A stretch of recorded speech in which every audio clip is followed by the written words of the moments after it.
Welcome, welcome, welcome. Here is another little preview of what's to come. This time we're going to go into upper body. So our focus for the next 4 weeks here in April of 2021 are to focus on your chest, shoulders, and triceps. So these are your push muscles, okay? Some of the overall goals for this segment are to increase your overhead mobility. So the ability to extend the arm overhead and not have compensation happen, or to not have discomfort, to have ease of motion, to perhaps not let the ribs flare. These are all things that actually take quite a long time to work on. So in the course of 4 weeks, we shouldn't expect a drastic improvement, but we can expect an improvement. And so we'll be starting each session with a little bit of mobility, which I'll get into here in a moment. That'll help with that overhead position, okay? We also want to work on gaining more control on our push-up. So whether that's getting, having more control on the way down, having more control on the way up, working on your range of motion. I'll let you pick what exactly that aspect of control is that you want to partake in. But looking for a little bit more control in our push-ups. So we'll be doing tempo push-ups. We'll also be doing offset push-ups and maybe also triangle push-ups. The other really important piece is a connection to your triceps. So throughout the course of the 4 weeks, I want you to really focus on seeing if you can feel your tricep engage when you do your push, right? So it is involved in an overhead press.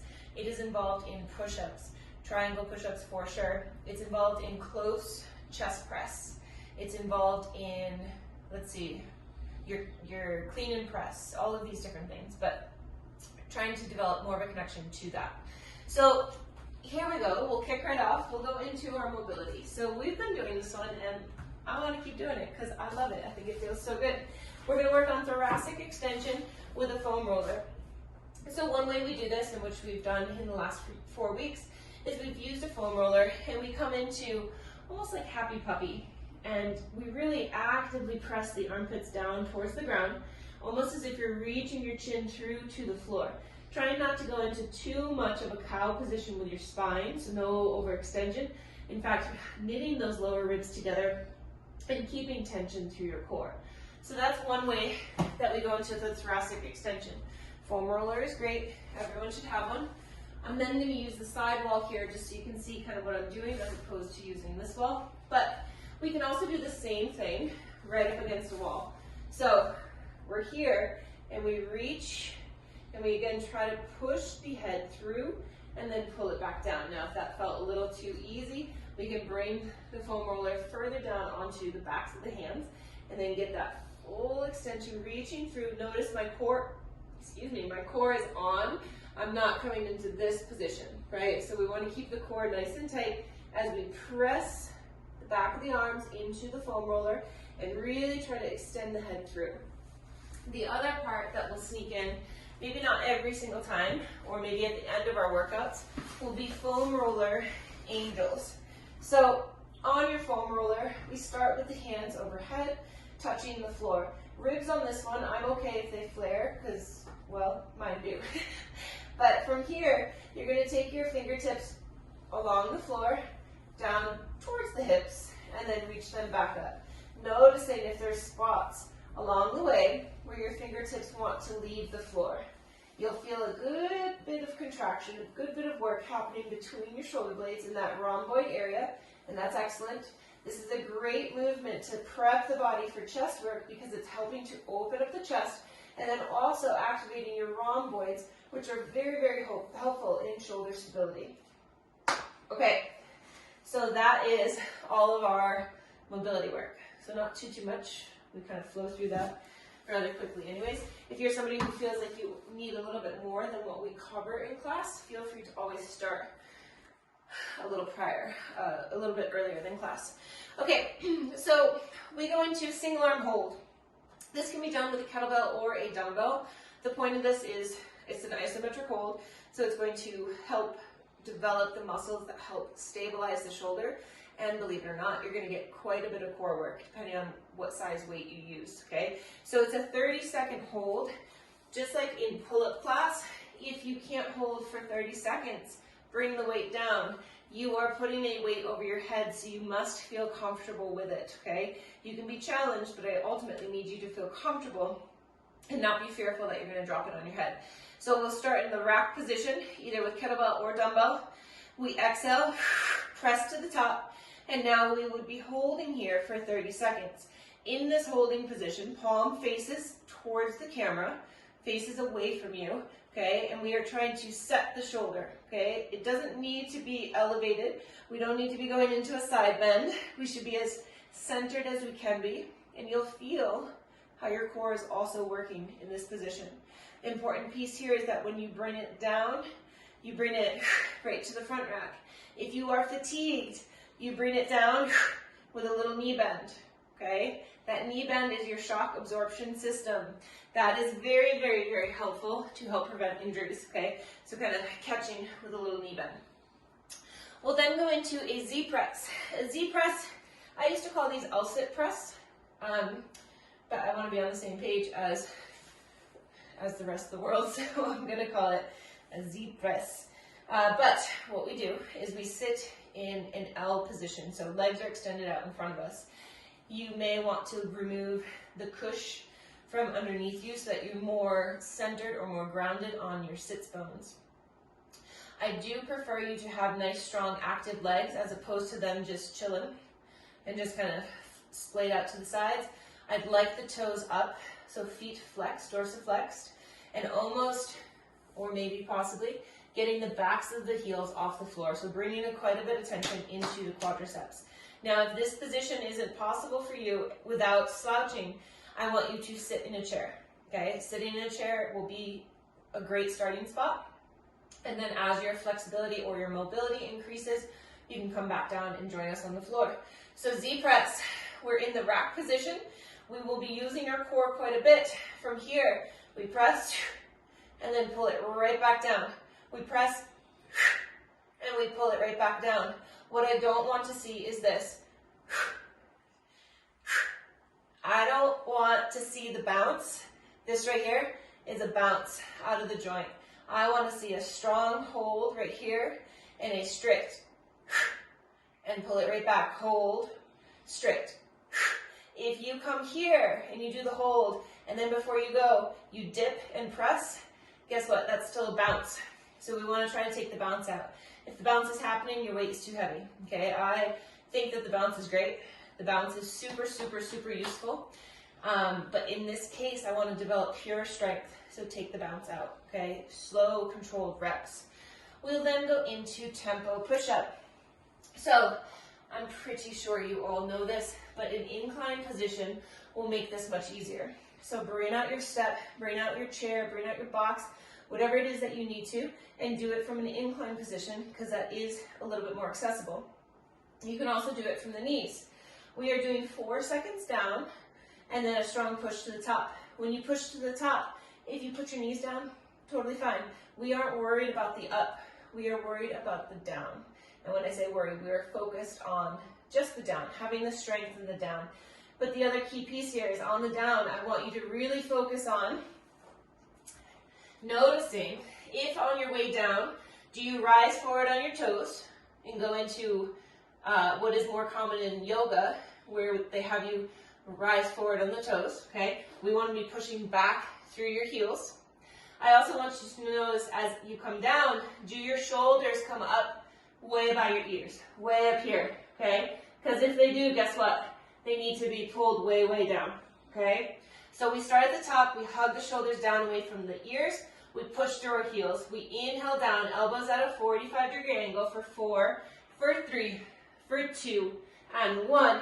And then again, the knees can go to the floor, and you can get up that way, and then come back, if you need to the plank position, okay? Again, we're worried about the down. We just want a nice clean down with that proper form. Shoulders aren't here, they're pulled way down, okay? Okay, then we go into single arm boat press. So again, kettlebell or dumbbell, whatever feels best for you, but do note that we will be balancing on your butt. So heavier will be definitely much more difficult. So if you need to, pull it back a little bit. But regardless, we start in the rack position. We tip back and lift the feet up, okay? Now, if lifting the feet up doesn't apply to you, go ahead, just place the heels on the floor, but try to stay in that reclined position. We're here, we exhale, press, we pull it back down. Notice how I just lost my balance and I tipped forward. That's the point of this. It is to find your stability in this position, okay? To use your core to find your stability. We're then going to go into an offset push-up. An offset push-up just means that the hands are in a different position.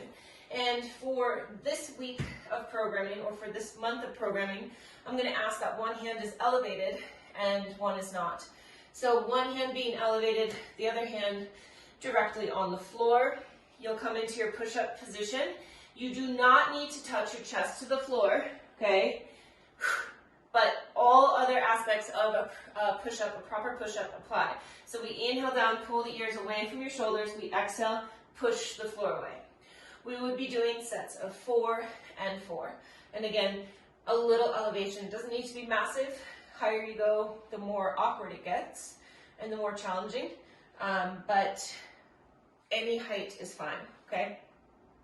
We're then going to go into close grip bell press. So this is one that you should feel in your triceps pretty quickly, okay?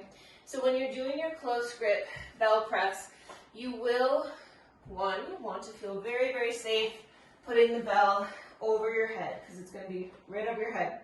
So if you're not feeling safe with the bell, I do understand it's a little bit more awkward to hold 2 hands and bring it in close. You can, of course, switch to your dumbbell. But we hold the bell right up over our chest. We squeeze the bell, okay? Now we lower down, elbows right in by our ribs, and we exhale, strong press. Inhaling down, use the triceps to press up to the top. Now here at the bottom, if you really focus, okay, turn my triceps on. Push, push, push, push, push, push, push. You should feel into the triceps and how they fire up to assist the chest in that push. In that movement right there, we are working anterior delts, so the front of your delts. You're working your triceps and you're working your chest. So that one hits all 3. I have a program that will be doing 12 reps. So find a weight that is approachable, applicable, perfect for you, that allows you to be challenged, but not be fearful of dropping the weight on yourself, because that's really important, okay? Okay, we then finish with a kettlebell flow. As always, if you don't have kettlebells, you can do this with dumbbells. This is going to be a flow that takes up 5 reps. So we do these movements, we go through 1 round, we rest. Sorry, we go through 5 times and then we rest. We have 3 rounds of 5. That's what I was trying to say there. Okay.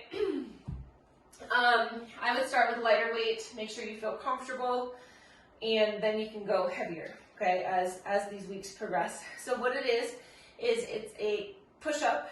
You could do a kettlebell push-up, meaning the hands are on the handles, into a hop-in, into a clean, into a press. So I'm going to show you what this looks like. So if you've never done push-ups on kettlebells, you do need to make sure that your weight is pretty centered, because the bells, right, the bells can tip. So if you're fearful of that, hands can always go to the floor, okay? And then you can, after you hop in, you can grab your bells for your clean.